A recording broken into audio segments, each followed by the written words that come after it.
So, I'm into amateur photography and I really wanted a mirror lens. Now, I've seen these MTO, which are a Russian brand, online at various prices. Now, this one I found on eBay had a ton of fungal infiltration in it, which you'll see in these photos. Now, as soon as I got out of the box, I took a photo, which you'll see in a second, of this truck. Now, it looked pretty good, but as you can see in the photos, there is a lot of fungus. Now, it comes in a nice case with a screw-on adapter ring, which has 3 filters on it: a clear, a neutral density, and a green. I don't know what the green would be for, but I'll maybe figure that out later. But when I got it the first night, my first thought was, right, I really want to see if I can get the lenses out and give that mirror a clean and try and get the fungus off of it. So the first night I thought I'll be able to do it with some screwdrivers. It has these slots cut into the metal. I thought I could maybe pry them around to start the thing unscrewing. Well, I couldn't. So I thought, okay, I'll get the proper lens spanner in later and come back to this. For tonight, what I did was I used my lens cleaning kit, sprayed some lens cleaner on, used a cloth, used the little it's like a felt sponge thing that takes it out without leaving smears. So I did that on both ends, and I also did both sides of all the 3 filters. Now, in a few seconds, hopefully, you will see a photo that I took afterwards. Now, the photo of the truck I was really happy with, because it's the 2 photos on that night were both moving targets, which, given how heavy this lens is, you have to have it on a tripod. Getting moving stuff captured as sharp as it was, I was really impressed with it, to be honest. So the second photo, which you'll see shortly, is of a car, and it again was moving away from me, and it again was pretty sharp. You can't really tell that the fungus does anything. I wouldn't say it made any noticeable impact to the image. I was just concerned that the fungus can damage the mirror surface over time, and then you're basically a case of getting the mirror re-mirror, like you have to get it treated and whatnot. So there's the image. Now, the next night, which is what this is, I'd actually got my lens spanner in, which is what that gadget there is. So I tried it. Now, there's no instructions, but it seems pretty self-explanatory. You put the flat edges into the slots and then twist. Well, I don't know if this lens is not designed so that it can dismantle that way, if it's just really tight, or I just don't have the strength. I don't know, but I couldn't get it to come apart. But I wasn't wanting to give up, because I thought, well, it's a really nice lens. I want to see if I can sort of preserve it.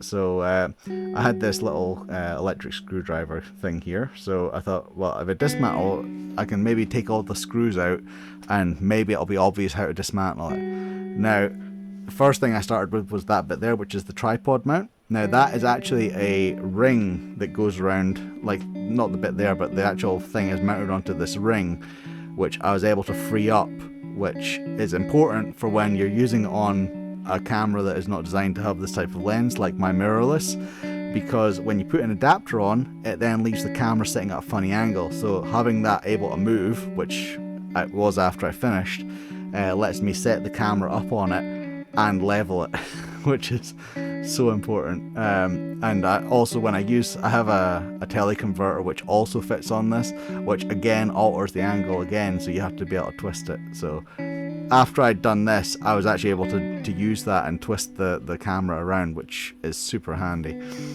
Now, when I was dismantling, I took out every screw that I could see on this thing.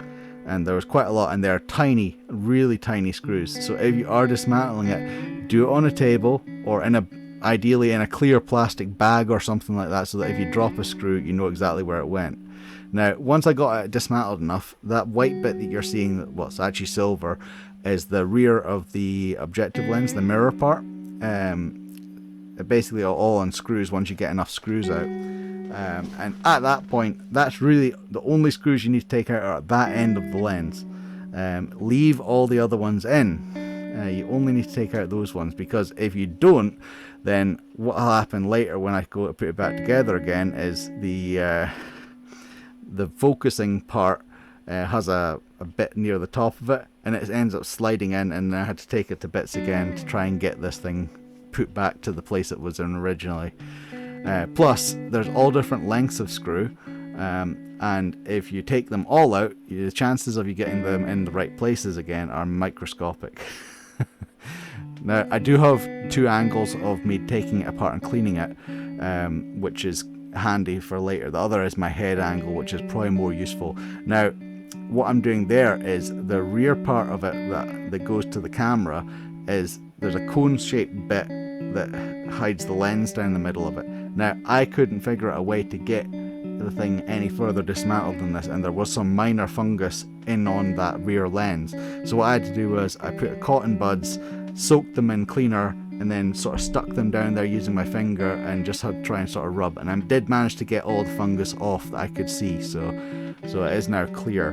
Now, before I put it back together again, I also cleaned the inside of the tube part of the lens, because there was a small amount of haze on the inside of the front lens. Now, the point here that I'm doing, that is the actual mirror. Now, the mirrors are silver deposited onto glass and are quite fragile. Now, I'm just using a lens cleaning stuff and really soft cotton cloths. And if you freeze framed it when I hold the mirror up to the camera, you will actually see how clean the camera, how clean the mirror got to be. So I'm just reassembling at this point, but in a second it will switch to my head camera angle of me getting the thing apart. So this is all footage you've seen from the other angle, but this is actually closer to like my head, so you can actually see what I saw. So that is the cone part and the rear objective that I'm talking about, that I really struggled to get any further apart. Now, I tried blowering at first to see if there was any dust in there, and then I used my lens cleaner and cotton bud, and as you can see, it was quite a job to get it down there. Now, I do, hopefully it shows you, I do point the thing towards me so I can see what I'm doing whilst I've got the cotton bud up there. I tried again to get the rear glass out, but that was a waste of time. I was just concerned about damaging the glass. So you can see me getting the cotton bud up there and cleaning it. And that got all the fungus that I could see off. I then cleaned the inside of the front tube because there was a slight amount of haze on the front glass on the inside. Very slight.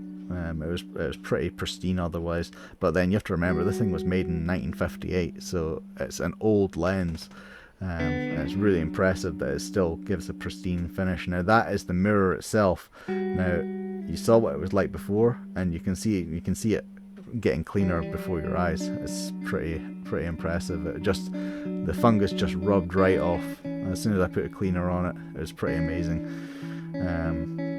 So that was that. The rest of this video is pretty much me just reassembling it again.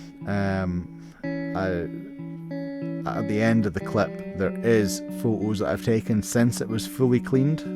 So if you want to skip to the end, that's where they'll be. There's two photos, one of a life ring and one of a car park from quite far away. And it was quite impressive. The quality of image you get out of such an old lens is really impressive. And that's it. I'll cut to some music now for you to enjoy. Okay, thanks for watching.